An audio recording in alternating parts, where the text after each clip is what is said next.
Okay, so now we are on basic word problems, and there are 2 sheets inside of the math box binder. And these are worksheets, not so much templates, they're worksheets. And here's why I decided to create worksheets as opposed to templates for this topic, which is basic word problems, is because the more a child reads certain types of basic word problems, the better they become at it, even if the numbers change or what have you. All right, so you can always, talking to the parent, of course, you can always change the amount when your child is reading through these as time goes on. It's not so repetitive, the same numbers, because then it'll just become memorization, remembering the answer. But again, make them illustrate, make them show you that they understand how these problems are solved. Okay, so let's go ahead and dive right into these story problems, if you will. They're called word application. Okay, taking a concept and then making it become more of a reality, putting it into words and applying the knowledge. All right, so Jason bought a $415 laptop and a $47 laptop carrier. What was his change from $600? Now we're talking money, but we're also just simply talking adding 2 amounts and then subtracting it from our total or what we gave to the cashier, what have you. Okay, so we've got 400, and again, you can take the back of another template. I actually pulled out the 3-digit subtraction template. You can always change the sign on this, but you do have both addition and subtraction of this in the binder. So let's go ahead and work this out. So Jason bought a $415 laptop. So we're simply adding. Now, if your child doesn't write so big in there, I know they're in the 3rd grade. Some students still write kind of big. You can just do it on the side here on the template. But I prefer that you do it on a whole different sheet, okay? 415, okay? This is money, and 47. Now remember to always stress what? Place value as they are adding, okay? So we've got the ones column first. 7 or 5 plus 7 is 12. So add the 1, carry the 2. 1 plus 1 is 2, plus 4 is 6, and then 4. So our total is $462 for both the laptop and laptop carrier. What was his change from $600? So if my total was this and I give the cashier $600, that's a subtraction problem. Okay? So again, on the back side of this template, the one that I pulled out, you do have room for subtraction here. You have a whole template to write the numbers in here. So right now we are taking 600 and we're subtracting 462 to see what our change will be. Okay, so I will go ahead and just write that on the other side of this template, subtraction up to 3 digits or 3-digit numbers with regrouping. And again, it doesn't have to be regrouping, it can be regrouping. So 600 subtract, what was our total? 462. Okay, so maybe for this one, you may want to put it on the template. All right, again, we take 1 column at a time. Cross out that 6, make it a 5, put the 1 next to that 0. We're going from column to column. That then becomes 9. We carry that little 1 over, and we're regrouping each place value, if you will. Okay, so we have to go over to the hundreds to get the 1 over to the ones. But we still have to do something with this tens column. I see a lot of times, you'd be surprised, high school students are sometimes struggling with a problem just like this. 600 subtract 462. Okay, so let's go ahead and subtract now. We have 8, and then 3, and then 1. So our change would be $138. Now, realistically speaking, if your total is 462 and you're paying with, and you give the cashier or someone 600, why would you ever do that? You would only need 5 $100 bills now that I'm actually looking at this problem. Okay. So at any rate, the problem won't be changed, but you may want to, as you're going forward, parent, you may want to change to 600 to 500. Okay. And then maybe it's $500 bills. That's what you would do. Okay. 600 to give a cashier 600 doesn't even make sense. But again, what if you have digital money and you have 600 in the account and you spend the 462? This is how much should be left. Okay. Just making it make sense, if you will. All right. There you go. So the change is $138. So we're going to write that on to the the worksheet. 138. Okay. On to the next problem. And again, we have our wipe here. You may want to get your little spray bottle and put something in it to make it smell good, and some water, some disinfectant as you are working with these plastic templates and worksheets. Okay, so again, it's clean now. Clean. Just with some old washcloth or something. All right, on to the next. Scenario in question. A family is driving 500 miles from their hometown to Uncle's farm. 20 miles before the halfway point. So let me underline that. That's a lot there. 20 miles before the halfway point, they stop to have ice cream. How many miles do they still have to go to reach Uncle's farm? Okay, well, we are trying to reach a destination of 500 miles. So we're going to put a star right here. This is us. And then we're going to draw, actually we'll rearrange that. We're going to put the star as our destination. That's Uncle's farm. Put F-A-R-M. Okay. And then this is us in our car. Again, my drawing skills may not be the best, but I try. And it takes us 500 miles, okay,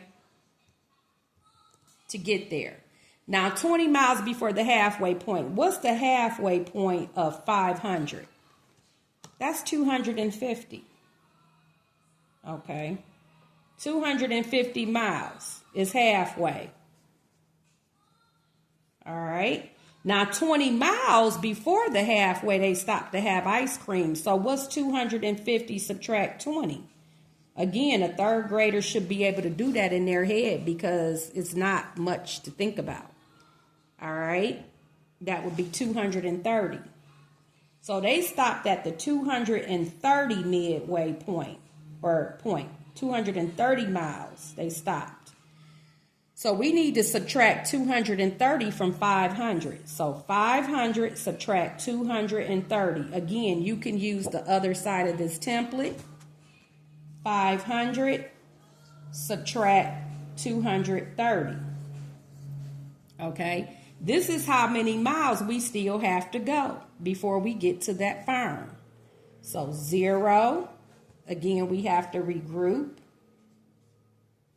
10 subtract 3 is 7. And then 2. So they have 270 miles to go. All right. 270 miles to go. Okay. Now, as I think about this, how do you get a child to know what's half of 500? Okay. How would you do that? That's a good question. Because remember, they're not doing division just yet. And so we know that 500 divided by 2 would give us the 250 to know what half of 500 is. Okay. So this one may be a little challenging for your third grader, but again, walk it through, talk it through.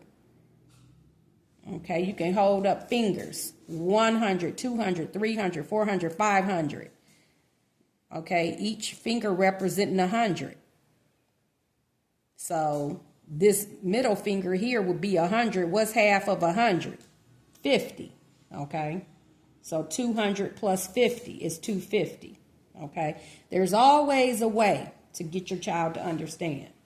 All right. The TV show starts at 7:45 p.m. and ends at 8:20 p.m. How long is it? Well, again, this is what we call, mastering that clock. Okay, so you do have a play clock inside of your binder. It's on the pocket of the binder when you get your math box. All right, so let's say 7:45. 7:45 to 8. 7:45. Okay, that's the time we start. We want to know how long this show is. Well, 7:45 to 8 is 15 minutes. And then 15 plus 20 minutes, because it goes to 8:20. 15 plus 20 minutes is, what's 15 plus 20? Have them add it on the paper or on their dry erase board. 15 plus 20 is 35. So the show was 35 minutes.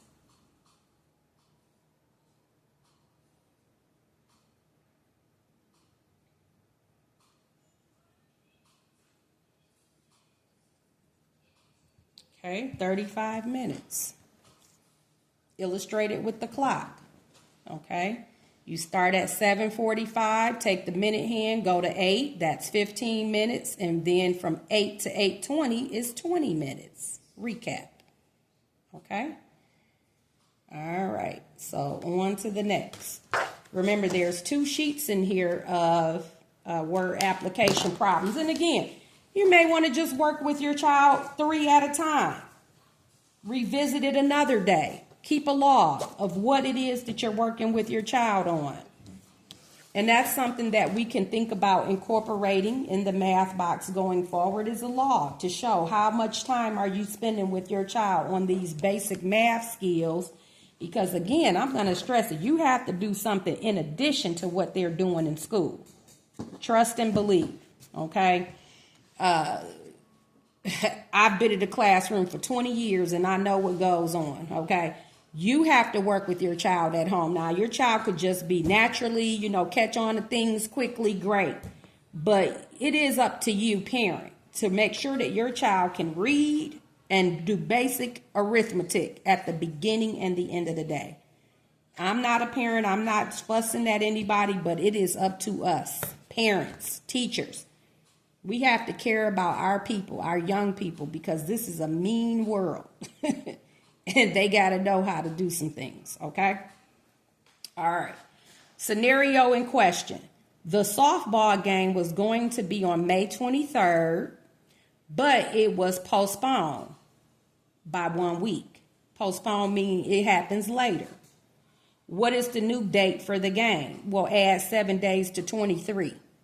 A week is 7 days. What's 23 plus 7? That's 30. So it was on May 30th.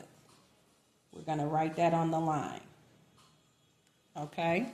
May want to get out a calendar. You could show them that, but 7 days is a week. They need to know that. Okay.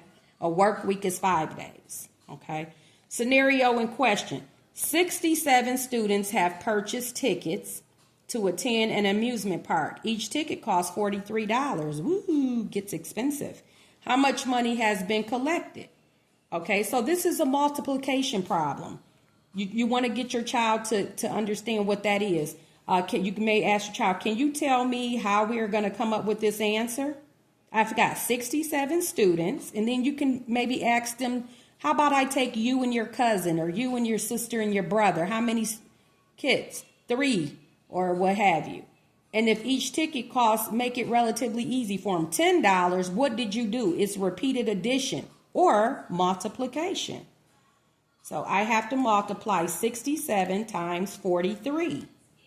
67 times 43. Now again, this is a 2-digit by a 2-digit problem. Multiplication. And again, that's generally not introduced to 4th grade. So this one here may be a little challenging. However, if your child is ready, let's get them going. because they are learning 2 digits by 1 digit. So you may want to change this amount to a single digit number. Okay. Or you can do the 2 digit by 2 digit, you know what it is. 67 times 43. All right. Inside of your math box binder, you do have a template for 2 digits times 2 digits. Now, again, you can change that bottom number to be 2 digits by 1 digit, or you can do 2 digits by 2 digits. Get them ready. Okay. I may continue to leave the 2 digit by 2 digit inside of the 3rd grade binder, as well as add the single, the 2 digit by 1 digit. So we have here, this is our template, 2 digits by 2 digits. We have 67 times 43. Okay, have them write out the order in which they're going to multiply the digits. Remember that. Okay, so we've got 3 times 7. Make sure they're writing the 3 first. 3 times 7 and not 7 times 3. Okay, 3 times 6. Then 4 times 7. And then 4 times 6. Okay, very important. 3 times 7, 3 times 6. Then you're going to do 4 times 7, then 4 times 6. Okay, all right. 3 times 7 is 21. Carry the 2, bring down the 1. This is algorithm here. They need to know how to do this. All right, now we're doing the 3 times the 6. That's why I put the 2 on top of the 6. It's the next digit that I will be multiplying by this 3. And I wrote it here. That's the order. We just did that one. Now we're on 3 times 6. 3 times 6 is 18 plus 2 is what? 20. Okay. Let's go ahead and cross this out. We've already used that 2 that we carried. Okay. Put the 0 here as your placeholder because really this is a 40. This is 40 times 7 really. Okay. So 4 times 7 is 28. Put the 2 here, bring down the 8. That's why you have that 0 there because it was 40 times 7. Okay. Now you've got, now we just did 4 times 7. We had 28. Now we're on 4 times 6. 4 times 6 is 24 plus 2. 24 plus 2 is 26. Now we can add. We've got 1, 8, 8, and 2. Put the comma there. That's how much money we would need to afford all these tickets for the 67 students. Okay, we need 2,881. Now, if this is too challenging for your 3rd grader, you can always change the amount or the number of students to be what? 1 digit. Because in 3rd grade, they are to master 1 digit by or 2 digit by 1 digit for sure. And also in your binder, you will have I will keep both in the binder. You will have a 2 digit by 1 digit as well as a 2 digit by 2 digit. Okay. All right. Last but not least, let's go ahead and do the scenario in question. A school uniform costs $30. We all know about those school uniforms, don't we, in some places here in this country. And then in other countries, too, most students wear uniforms. If you purchase 4 uniforms and pay with a $100 bill or to pay with 2 $100 bills, how much is your change? No taxes charged. Okay, let's do this. So we've got 30 times, ask your child, what do you think we're going to do here? We have to buy 4 uniforms at $30 each. Okay, we can have them illustrated. Okay, this was, okay. So let's show this. We've got 1 uniform, 2 uniforms, 3 uniforms, 4 uniforms. Each one is $30. So we're going to multiply. That looks like multiplication, doesn't it? Plus, plus, plus. We may as well say 30 times 4. Okay, 30 times 4, which is what? That's 0, my bad. And then that's 12. Okay, so 30 times 4 is 120. That's our total. And then I gave the cashier, or I paid with a $200 bills. So that's equal to what? What is two $100 bills? 200. So I have 200 subtract 120. The question is, how much is your change? That's what we want to know. Focus on the question as well. What do we want to know? What's the change? Again, this is a regrouping problem here. 3 digits minus 3 digits with regrouping. So let's do this. We got to go all the way to the hundreds column to get back. Well, actually, no. 0 minus 0 is 0. Here you are. Okay, 10 minus 2 is 8. So our change is $80. $80. Okay. All right, $80. So that is what we have. $80 as our change. Okay. All right, we are finished with the basic word problems. And again, work with your child's changing numbers and all of that. If you need to have them show you, illustrate it. You have enough materials in your math box to illustrate this. Okay? And we welcome your comments as well below the video here. All right. Making math count, everybody.